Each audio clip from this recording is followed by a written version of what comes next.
Assalamualaikum warahmatullahi wabarakatuh. Berjumpa kembali dengan saya Ibu Indriani MPDI. Pada pertemuan kali ini Bu Indri akan menyampaikan sedikit tentang modul 2, apa saja yang dibahas di sana. Berikut kami sampaikan. Modul Hakikat Martabat dan Tanggung Jawab Manusia, KB1, Hakikat Manusia. Zat yang bersifat lahir dan gaib itu menentukan postur manusia sebagai makhluk yang paling sempurna. Manusia mempunyai anggota badan, khususnya otak dan jantung, yang berfungsi sebagai mekanisme biologi, yaitu seperangkat subsistem di dalam tubuh manusia untuk menunjukkan keberadaannya atau eksistensinya.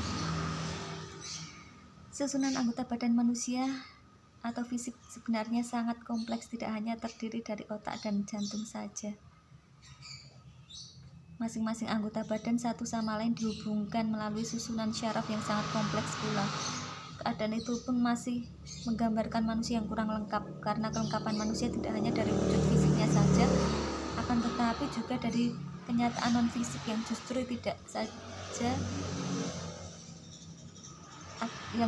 tidak dimiliki oleh makhluk lain, seperti ruh dan jiwa yang memerankan adanya proses berpikir, merasa, bersikap, dan berserah diri serta mengabdi, yang merupakan mekanisme kejiwaan manusia sebagai makhluk Allah.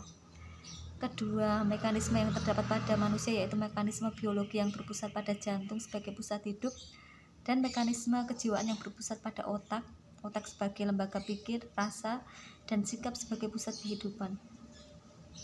Gambaran bahwa manusia merupakan makhluk yang sempurna mungkin dapat dilihat dari kemampuannya untuk menentukan tujuan hidup. Tujuan hidup itu berdasarkan satu tata nilai yang memberikan corak pada seluruh kehidupan manusia, yang terdiri dari proses mengetahui, mengalami, memikirkan, merasakan, dan membentuk sikap tertentu yang akhirnya tersusun pada suatu pola perilaku yang dapat menghasilkan karya manusia, baik yang bersifat fisik maupun bersifat non-fisik. Tinggi rendahnya derajat kemampuan, sempit luasnya cakupan, tergantung pada kapasitas otak, yaitu dalam Quran surat Al-Mu'min surat yang ke-40 ayat 35. Melalui pusat susunan syaraf terletak pada sumsum tulang belakang, sehingga memungkinkan seluruh anggota badan berfungsi dalam rangka pencapaian cita-cita. Cita-cita tersebut seringkali diistilahkan dengan akhlakul karimah atau perilaku yang baik. Kemudian KB2, Martabat Manusia. Manusia ialah makhluk yang utama dan terutama di antara semua makhluk yang ada. Keutamaan manusia dapat dilihat dengan adanya potensi-potensi yang dimiliki oleh manusia yang tidak terdapat pada makhluk lain. Dengan kelebihan itu, manusia dijadikan sebagai khalifah Allah di bumi. Kedudukan manusia sebagai khalifah Allah inilah yang menjadikan mereka mempunyai sejumlah hak dan kewajiban. Hak di sini adalah suatu imbalan dari kewajiban-kewajiban yang telah ditunaikannya. Kewajiban dalam konteks dengan hukum Islam berarti pekerjaan yang akan mendapat sanksi hukum apabila ditinggalkan.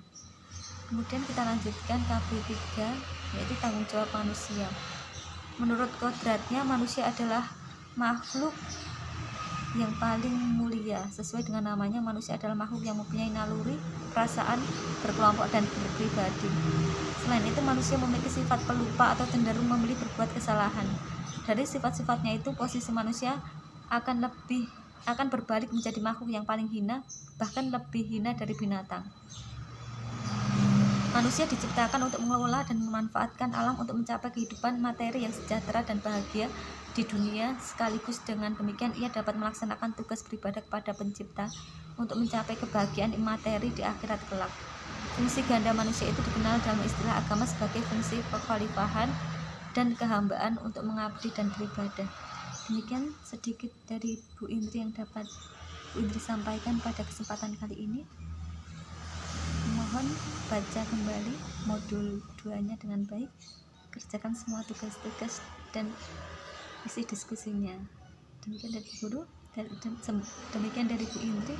Assalamualaikum warahmatullahi wabarakatuh.